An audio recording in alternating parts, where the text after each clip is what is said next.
ആകാശവാണി.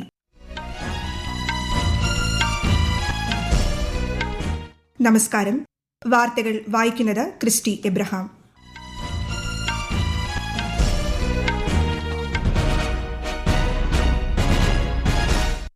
പ്രധാന വാർത്തകൾ.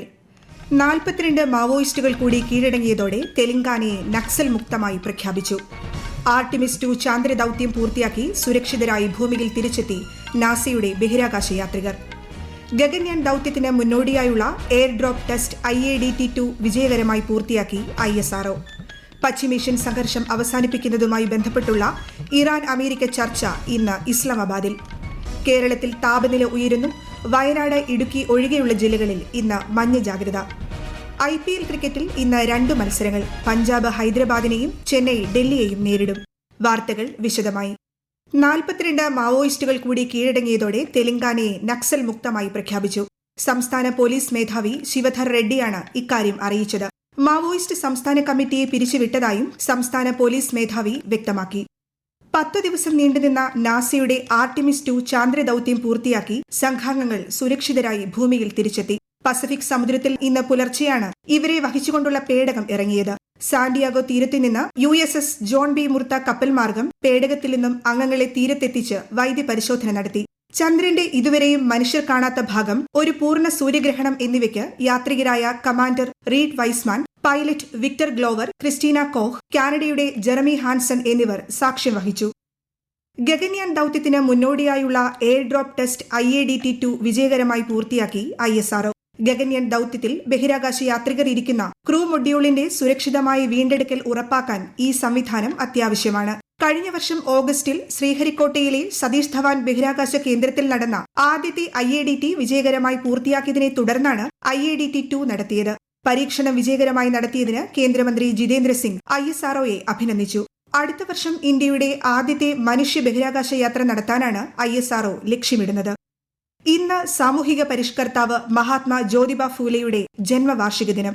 1827 ജനിച്ച അദ്ദേഹവും ഭാര്യ സാവിത്രി ഫൂലെയും ജാതി വ്യവസ്ഥയ്ക്കും തൊട്ടുകൂടായ്മയ്ക്കും എതിരെ പോരാടിയ മഹാത്മാക്കളായിരുന്നു. സ്ത്രീ ശാക്തീകരണത്തിനും സ്ത്രീകളുടെയും പെൺകുട്ടികളുടെയും വിദ്യാഭ്യാസത്തിനും വേണ്ടി ഇരുവരും നടത്തിയ പ്രവർത്തനങ്ങളും ഏറെ നിർണായകമായിരുന്നു. രാഷ്ട്രപതി ദ്രൗപദി മുർമു, ഉപരാഷ്ട്രപതി CP രാധാകൃഷ്ണൻ, പ്രധാനമന്ത്രി നരേന്ദ്രമോദി ഉൾപ്പെടെയുള്ളവർ ഇന്ന് പാർലമെന്റ് പരിസരത്തെ പ്രേരണാസ്ഥലിൽ ജ്യോതിബ ഫൂലെയുടെ പ്രതിമയിൽ പുഷ്പാർച്ചന നടത്തി. പശ്ചിമബംഗാളിൽ 2ാം ഘട്ട തെരഞ്ഞെടുപ്പിനുള്ള നാമനിർദ്ദേശ പത്രികകളുടെ സൂക്ഷ്മ പരിശോധന പൂർത്തിയായി. ആകെ സമർപ്പിച്ച 1525 പത്രികകളിൽ 1463 സ്വീകരിച്ചു. പത്രിക പിൻവലിക്കാനുള്ള അവസാന തീയതി ഏപ്രിൽ 13. 2ാം ഘട്ട തെരഞ്ഞെടുപ്പ് 29 നടക്കും. ഈ മാസം 23 വോട്ടെടുപ്പ് നടക്കുന്ന തമിഴ്നാട്ടിലും ബംഗാളിൽ ആദ്യഘട്ട വോട്ടെടുപ്പിനുമുള്ള പ്രചാരണം ഊർജിതമായി പുരോഗമിക്കുന്നു. പശ്ചിമേഷ്യൻ സംഘർഷം അവസാനിപ്പിക്കുന്നതുമായി ബന്ധപ്പെട്ട് അമേരിക്കയും ഇറാനും ഇന്ന് ഇസ്ലാമാബാദിൽ നേരിട്ട് ചർച്ച നടത്തും. വിശദാംശങ്ങളിലേക്ക്. പശ്ചിമേഷ്യൻ സംഘർഷത്തിന്റെ പശ്ചാത്തലത്തിൽ ഇറാനുമായി മധ്യസ്ഥ ചർച്ച നടത്തുന്ന അമേരിക്കൻ സംഘത്തിന് വൈസ് പ്രസിഡന്റ് JD വാൻസ് നേതൃത്വം നൽകും. അമേരിക്കൻ പ്രസിഡന്റിന്റെ പ്രത്യേക പ്രതിനിധി സ്റ്റീവ് വിറ്റ്കോഫും ഉപദേഷ്ടാവ് ജാരഡ് കുഷ്ണറും US പ്രതിനിധി സംഘത്തിൽ അംഗങ്ങളാണ്. ഇറാനെ പാർലമെന്റ് സ്പീക്കർ മുഹമ്മദ് ബാക്കർ കാലിബാഫ് പ്രതിനിധീകരിക്കും. ഇറാന്റെ ആണവ സമ്പുഷ്ടീകരണ പദ്ധതി, ബാലിസ്റ്റിക് മിസൈൽ വികസനം, ഹോർമുസ് കടലിടുക്ക് വഴിയുള്ള കപ്പൽ ഗതാഗതം എന്നിവ ചർച്ചയാകുമെന്നാണ് പ്രതീക്ഷ. ഇറാനെതിരായ സൈനിക നീക്കത്തിന് ശേഷം US പ്രസിഡന്റ് ഡൊണാൾഡ് ട്രംപ് പ്രഖ്യാപിച്ച 2 ആഴ്ചത്തെ വെടിനിർത്തൽ പ്രഖ്യാപനത്തിന് ശേഷമാണ് ചർച്ചകൾ നടക്കുന്നത്. ഹോർമുസ് കടലിടുക്കിന്മേലുള്ള നിയന്ത്രണം, പ്രാദേശിക താവളങ്ങളിൽ നിന്ന് US സേനയെ പിൻവലിക്കൽ, യുറേനിയം സമ്പുഷ്ടമാക്കാനുള്ള അവകാശം അംഗീകരിക്കൽ, ലെബനനിലെ ഹിസ്ബുള്ളയ്ക്കെതിരായ ഇസ്രായേലി ആക്രമണങ്ങൾ അവസാനിപ്പിക്കൽ തുടങ്ങി 10 നിർദ്ദേശങ്ങളാണ് ഇറാൻ മുന്നോട്ട് വച്ചിരിക്കുന്നത്. അതേസമയം ആണവ മിസൈൽ നിയന്ത്രണങ്ങളും സമുദ്ര സുരക്ഷയും ഉൾപ്പെടെയുള്ള നിർദ്ദേശങ്ങളാണ് അമേരിക്ക ഉയർത്തിയിരുന്നത്. News desk Akashvani. പശ്ചിമേഷ്യ സംഘർഷത്തിന്റെ പശ്ചാത്തലത്തിൽ ചരക്കുനീക്കം, പാക്കിംഗ്, കപ്പൽ ഗതാഗതം എന്നിവയിലെ വെല്ലുവിളികൾ അവലോകനം ചെയ്യുന്നതിനായി വാണിജ്യ വകുപ്പ്, തുറമുഖ ഷിപ്പിംഗ് മന്ത്രാലയം എന്നിവയുടെ നേതൃത്വത്തിൽ ഉന്നതതല യോഗം ചേർന്നു. വാണിജ്യ സെക്രട്ടറി നേതൃത്വം നൽകിയ യോഗം പാക്കിംഗ് സാമഗ്രികളുടെ ലഭ്യതക്കുറവ് അടക്കമുള്ള വെല്ലുവിളികൾ ചർച്ച ചെയ്തു. ഈ വാർത്തകൾ ആകാശവാണിയിൽ നിന്ന്. ആകാശവാണി വാർത്തകളും വാർത്താധിഷ്ഠിത പരിപാടികളും All India Radio News Thiruvananthapuram YouTube ചാനലിലും All India Radio News Thiruvananthapuram Facebook പേജിലും AR News_ തിരുവനന്തപുരം ഇൻസ്റ്റഗ്രാം അക്കൌണ്ടിലും AR News_TVM X ഹാൻഡിലും ലഭ്യമാണ്. വിദേശകാര്യ സെക്രട്ടറി വിക്രം മിസ്രി നാളെ മുതൽ ഈ മാസം 14 വരെ പാരീസിലും ബെർലിനിലും ഔദ്യോഗിക സന്ദർശനം നടത്തും. പാരീസിൽ ഫ്രഞ്ച് വിദേശകാര്യ മന്ത്രാലയ സെക്രട്ടറിയുമായും ബെർലിനിൽ ജർമ്മൻ വിദേശകാര്യ ഓഫീസ് സ്റ്റേറ്റ് സെക്രട്ടറിയുമായും ചേർന്ന് വിദേശകാര്യ ഓഫീസ് കൺസൾട്ടേഷനുകൾക്ക് അദ്ദേഹം നേതൃത്വം നൽകും. പ്രതിരോധം, സുരക്ഷ, സാങ്കേതികവിദ്യ, ഹരിത ഊർജ്ജം, വിദ്യാഭ്യാസം, ബഹിരാകാശം തുടങ്ങി വിവിധ വിഷയങ്ങളിൽ ചർച്ചകൾ നടക്കും. കർണാടകയിലെ ചിക്കമംഗളൂരുവിൽ കൊക്കയിൽ വീണ് മരിച്ച നിലയിൽ കണ്ടെത്തിയ ശ്രീനന്ദയുടെ മൃതദേഹം പാലക്കാട്ടെ കടമ്പഴിപ്പുറം കൊല്ലിയാനിയിലെ വീട്ടിലെത്തിച്ചു. വീട്ടിലെ പൊതുദർശനത്തിൽ ശ്രീനന്ദയ്ക്ക് അന്ത്യാഞ്ജലി അർപ്പിക്കാൻ നിരവധി പേരാണ് എത്തുന്നത്. പൊതുദർശനത്തിനു ശേഷം തിരുവല്വാമല ഐവറമഠം ശ്മശാനത്തിൽ ഉച്ചയ്ക്ക് 1:30 മൃതദേഹം സംസ്കരിക്കും. ചൊവ്വാഴ്ച വൈകിട്ടാണ് ശ്രീനന്ദയെ മാണിക്യധാര വെള്ളച്ചാട്ടത്തിന്റെ വ്യൂ പോയിന്റിന് സമീപം കാണാതായത്. 4 ദിവസത്തെ തിരച്ചിലിനൊടുവിലാണ് 1500 അടി താഴ്ചയിൽ ഹർഷനി ഗുപ്പയിൽ ഇന്നലെ മൃതദേഹം കണ്ടെത്തിയത്. ഇന്ന് ലോക പാർക്കിൻസൺസ് ദിനം.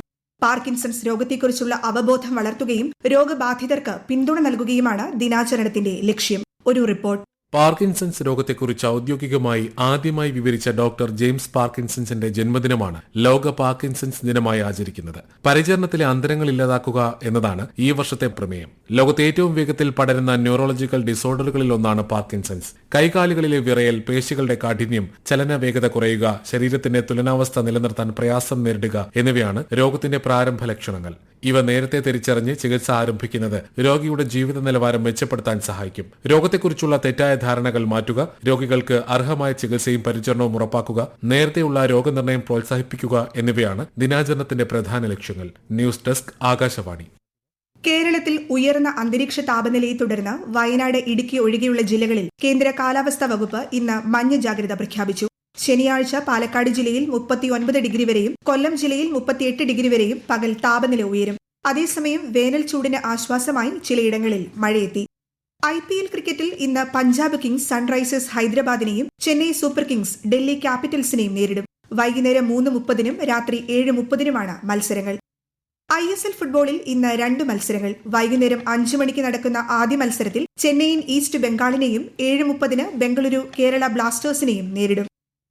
കേന്ദ്ര വാർത്താവിതരണ പ്രക്ഷേപണ മന്ത്രാലയത്തിന് കീഴിലുള്ള ഇന്ത്യൻ ഇൻസ്റ്റിറ്റ്യൂട്ട് ഓഫ് മാസ് കമ്മ്യൂണിക്കേഷന്റെ കോട്ടയം ക്യാമ്പസിൽ 1 വർഷത്തെ മലയാളം ജേർണലിസം ബിരുദാനന്തര ഡിപ്ലോമ കോഴ്സിലേക്ക് അപേക്ഷ ക്ഷണിച്ചു. ഏതെങ്കിലും വിഷയത്തിലുള്ള ബിരുദമാണ് അടിസ്ഥാന യോഗ്യത. പരീക്ഷാഫലം കാത്തിരിക്കുന്നവർക്കും അപേക്ഷിക്കാം. മെയ് 23 പ്രവേശന പരീക്ഷ നടക്കും. അപേക്ഷകൾ മെയ് 8 സമർപ്പിക്കണം. നടപ്പ് സാമ്പത്തിക വർഷത്തെ ഇന്ത്യയുടെ വളർച്ചാ പ്രവചനം ഏഷ്യൻ ഡെവലപ്മെന്റ് ബാങ്ക് 6.5% നിന്ന് 6.9% ഉയർത്തി.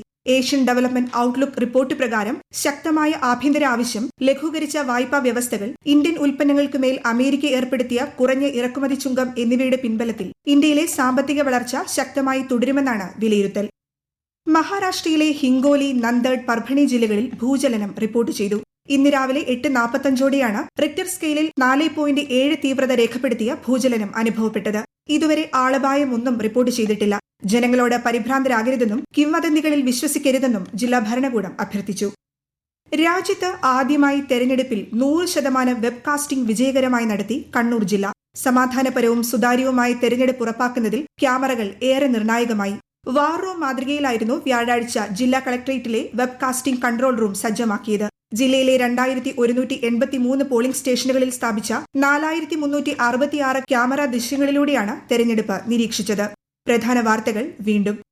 42 മാവോയിസ്റ്റുകൾ കൂടി കീഴടങ്ങിയതോടെ തെലങ്കാനയെ നക്സൽ മുക്തമായി പ്രഖ്യാപിച്ചു. ആർട്ടിമിസ് 2 ചാന്ദ്ര ദൌത്യം പൂർത്തിയാക്കി സുരക്ഷിതരായി ഭൂമിയിൽ തിരിച്ചെത്തി നാസയുടെ ബഹിരാകാശ യാത്രികർ. ഗഗൻയാൻ ദൌത്യത്തിന് മുന്നോടിയായുള്ള എയർ ഡ്രോപ്പ് ടെസ്റ്റ് IADT-2 വിജയകരമായി പൂർത്തിയാക്കി ISRO. പശ്ചിമേഷ്യൻ സംഘർഷം അവസാനിപ്പിക്കുന്നതുമായി ബന്ധപ്പെട്ടുള്ള ഇറാൻ അമേരിക്ക ചർച്ച ഇന്ന് ഇസ്ലാമാബാദിൽ. കേരളത്തിൽ താപനില ഉയരുന്നു. വയനാട്, ഇടുക്കി ഒഴികെയുള്ള ജില്ലകളിൽ ഇന്ന് മഞ്ഞ ജാഗ്രത. IPL ക്രിക്കറ്റിൽ ഇന്ന് 2 മത്സരങ്ങൾ. പഞ്ചാബ് ഹൈദരാബാദിനെയും ചെന്നൈ ഡൽഹിയെയും നേരിടും. വാർത്തകൾ കഴിഞ്ഞു. അടുത്ത വാർത്താ പ്രക്ഷേപണം വൈകിട്ട് 3 മണിക്ക്.